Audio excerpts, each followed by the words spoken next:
കോടതി ശിക്ഷാവിധിയുടെ അവസാനം അന്വേഷണ നടത്തിയ ടീമിന് ഒരു പ്രശംസ അറിയിച്ചിട്ടുണ്ട്. അതായത് 56 ദിവസം കൊണ്ട് കേസ് ചാർജ് ഷീറ്റ് ചെയ്യാൻ പറ്റി എന്നുള്ളതിൽ കോടതി സന്തോഷം പ്രകടിപ്പിച്ചിട്ടുണ്ട്. കൂടാതെ ശരിക്കും പറഞ്ഞാൽ ഇന്നിവിടെ ഞാൻ നിൽക്കുന്നതിന് വരെ നമ്മുടെ മുൻ പാലക്കാട് SP അജിത് കുമാർ സാർ, ഇപ്പോൾ ടെലികമ്മ്യൂണിക്കേഷൻ SP ആണ്, അദ്ദേഹം വരേണ്ടിയിരുന്നു. അത് അല്ലാതെ തന്നെ നമ്മുടെ മുൻ റേഞ്ച് DIG ഹരിശങ്കർ സാർ, അദ്ദേഹം കൂടി വരേണ്ടിരുന്നു. അവരുടെ എല്ലാം കൂട്ടായ പരിശ്രമം, പിന്നെ എൻ്റെ കൂടെയുള്ള പോലീസുകാർ, പിന്നെ നമ്മുടെ GP വിജയകുമാർ സാറ്, അങ്ങനെ എല്ലാവരുടെയും കൂടെ ഒരു കൂട്ടായ പ്രയത്നം മൂലമാണ് ഇങ്ങനെ വധശിക്ഷ കിട്ടിയത്. എല്ലാ കണ്ടെത്തലും കോടതി ശരിവെച്ചു. അതുകൂടാതെ പ്രധാനപ്പെട്ട കാര്യം എന്താണെന്ന് വെച്ചാൽ നമ്മുടെ ഈ കേസിൽ ChatGPT ഉപയോഗിച്ചിട്ട് ക്വസ്റ്റ്യൻസ് ക്രിയേറ്റ് ചെയ്തു പ്രതിഭാഗം വക്കീൽ. അതൊക്കെ നമുക്ക് കറക്റ്റായിട്ട് ടാക്കിൾ ചെയ്യാൻ പറ്റി. പിന്നെ എന്തായാലും ഇങ്ങനെ ഒരു ശിക്ഷ കിട്ടുമെന്ന് തന്നെ അതായത് പ്രതീക്ഷിച്ചിരുന്നു. 2025 ഫെബ്രുവരി 3-ാം തീയതി നമ്മുടെ പാലക്കാട് DPOയിൽ വെച്ച് ഹരിശങ്കർ സാറ്, പഴയ DIG സാറ്, ഒരു മോക്ക് ട്രയൽ നടത്തിയിരുന്നു.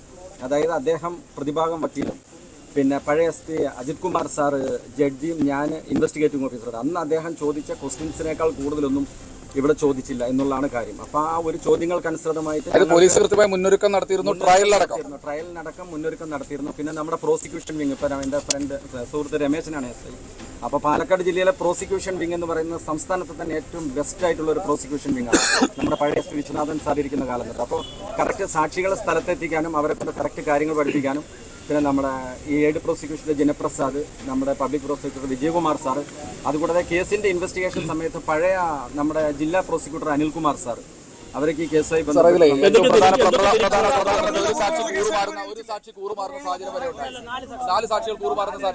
നാല് സാക്ഷികൾ കൂറുമാറിയതൊന്ന് അദ്ദേഹത്തിന്റെ ചെന്താമരയുടെ ഏട്ടൻ രാധാകൃഷ്ണൻ, അദ്ദേഹത്തിന്റെ ഭാര്യ, പിന്നെ ഒരു പൊന്നു എന്ന് പറഞ്ഞൊരു ചേച്ചി, അവരുടെ അയൽവാസിയായിരുന്നത്, പിന്നെ ഗിരീഷ്.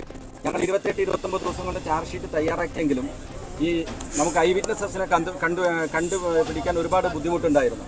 അത് ഐ വിറ്റ്നസിനെ കണ്ടെത്താനായിട്ടാണ് അവസാനം ഗിരീഷിലേക്ക് എത്തിയത്. പക്ഷേ ഗിരീഷ് അന്ന് പറഞ്ഞെങ്കിലും പിന്നെ അദ്ദേഹം വന്ന് കോടതിയിൽ ഹോസ്റ്റലിലാവാണ് ഉണ്ടായത്.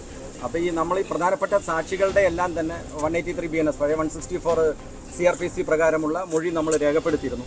അപ്പോൾ അവർ ഭാവിയിൽ എങ്ങാനും ഹോസ്റ്റലിലാവാൻ ചാൻസ് ഉണ്ട് എന്നുള്ളത് കൊണ്ടാണ് നമ്മുടെ പഴയ SP അജിത് കുമാർ സാറിൻ്റെ ഒരു സൂത്രമായിരുന്നു ഇവരുടെ എല്ലാം ഗൂഗിൾ ടൈം ലൈൻ എടുക്കുക എന്നുള്ളത്. അപ്പോൾ അവരുടെ എല്ലാം ഗൂഗിൾ ടൈം ലൈൻ എടുത്തത് കൊണ്ടും അതിൽ ഉണ്ടായിരുന്നു അവരുടെ ഗ്രിഡ് റെഫറൻസ് ലോഞ്ചിറ്റ്യൂഡും ലാറ്റിറ്റ്യൂഡും വെച്ചിട്ടുള്ള കറക്റ്റ് അവരുടെ ലൊക്കേഷൻ, കറക്റ്റ് ആ മാപ്പ് നമ്മൾ ബഹുമാനപ്പെട്ട കോടതി ഏൽപ്പിച്ചിരുന്നു. അതുകൊണ്ട് അങ്ങനെ ഒരു ലോങ് റണ്ണിൽ ട്രയലിൽ അധികം സമയം എടുക്കുകയാണെങ്കിൽ ഈ സാക്ഷികൾ കൂറുമാറാതിരിക്കാൻ എന്തൊക്കെ ചെയ്യാം ഇതിനെ നേരത്തെ പ്രിപ്പയർഡ് ആയിരുന്നു. പിന്നെ അതുകൂടാതെ തന്നെ ഇയാൾ ഇടം കയ്യാനാണോ വലം കയ്യാനാണോ അതിനുള്ള തെളിവുകൾ ശേഖരിച്ചിരുന്നു. പിന്നെ ഇദ്ദേഹം മാനസികാരോഗ്യത്തിന് ചികിത്സ തേടിയിട്ടുണ്ടോ എന്നുള്ള സർട്ടിഫിക്കറ്റ്സ് നേരത്തെ നമ്മൾ വാങ്ങിച്ചിരുന്നു. അത് കൂടാതെ തന്നെ നമ്മുടെ ഈ കേസിന്റെ അന്വേഷണത്തിൽ ഇത് കൂടാതെ ഒരുപാട് ഓഫീസേഴ്സ് അതിന്റെ കൂടെയുള്ള പോലീസുകാർ അല്ല ഇടംകയ്യനായിരുന്നു പ്രതി. അപ്പോൾ അതിന് നമ്മൾ കറക്റ്റ് ചോദിച്ച് എല്ലാം കറക്റ്റ് തെളിവുകൾ നേരത്തെ തന്നെ എടുത്തിരുന്നു.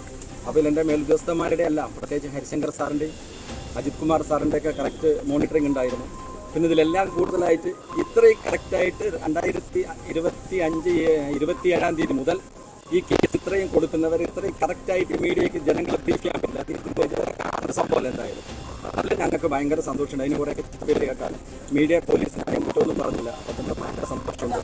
പിന്നെ ദൃക്സാക്ഷി കൂറുമാറിയാലും ആശങ്കയുണ്ടായിരുന്നില്ല. കാരണം നമ്മൾ ഫസ്റ്റ് കേസിൽ 2020 ഉണ്ടായിരുന്ന ആ കേസിൽ 5 വർഷം കഴിഞ്ഞു നമുക്ക് ഈ തിരുവനന്തപുരം ഫോറൻസിക് ലാബിൽ നിന്ന് നമുക്ക് ഡീറ്റെയിൽസ് കിട്ടാനായിട്ട്.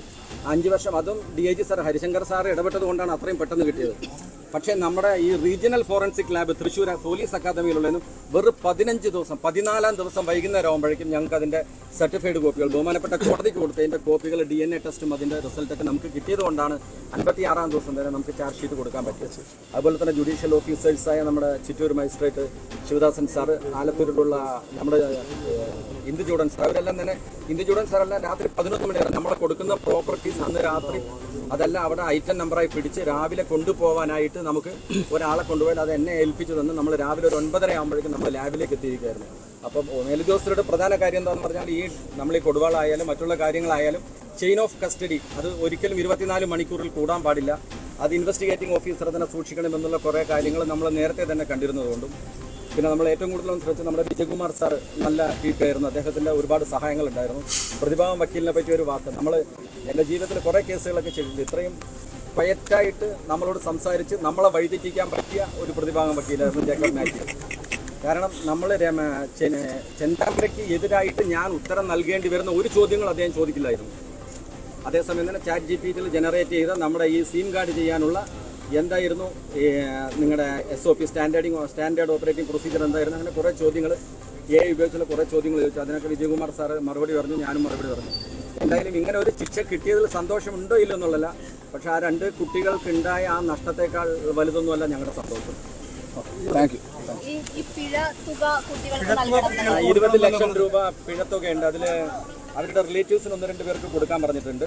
അല്ലെങ്കിൽ ആ വീട് വിറ്റ് കൊടുക്കണം. വിലാസിനിയുടെ ചെന്താമരയുടെ ഭാര്യയുടെ പേരിലുള്ള ആ വീട് വിറ്റിട്ട് കൊടുക്കണമെന്ന് ബഹുമാനപ്പെട്ട കോടതി പറഞ്ഞിട്ടുണ്ട്. അഖിലയ്ക്കും അനശ്വരയ്ക്കും അതുല്യക്കും പിന്നെ ലക്ഷ്മിയുടെ മകൻ സുനിത എന്നിവർക്കും ഇത് പ്രപ്പോർഷനിൽ അത് എത്ര പ്രപ്പോർഷൻ അവിടെ പറഞ്ഞിട്ടുണ്ട്, അതനുസരിച്ച് വിരിച്ചു കൊടുക്കണമെന്ന് പറഞ്ഞിട്ടുണ്ട്. എല്ലാവർക്കും നന്ദി. രാജ്യത്തെ കേസ് അന്വേഷിച്ചു കണ്ടെത്തി എന്നുള്ള കാര്യത്തിലാണ് ഇപ്പോൾ ഡിവൈഎസ്പി മുരളീധരൻ വ്യക്തമാക്കിയത്. കൃത്യമായ അന്വേഷണം, അതായത് കൃത്യമായിട്ട് തന്നെ ഈ വിഷയത്തിൽ പോലീസ് പ്രിപ്പയർഡ് ആയിരുന്നു. ചോദ്യങ്ങൾക്ക് ഏത് തരത്തിൽ വിചാരണ നടക്കുമെന്ന ഒരു മുൻവിധിയുടെ അടിസ്ഥാനത്തിൽ ഇതെല്ലാം നേരത്തെ തന്നെ പോലീസ് പ്ലാൻ ചെയ്തിരുന്നു. അതുപോലെ തന്നെയാണ് വിചാരണ നടപടികൾ പൂർത്തീകരിച്ചിട്ടുള്ളതെന്ന് പോലീസ് അന്വേഷണ ഉദ്യോഗസ്ഥനായ മുരളീധരൻ ഇപ്പോൾ വ്യക്തമാക്കിയിരിക്കുകയാണ്. കൂടുതൽ വാർത്തകൾക്ക് News 18 കേരളം യൂട്യൂബ് ചാനൽ സബ്സ്ക്രൈബ് ചെയ്യുക.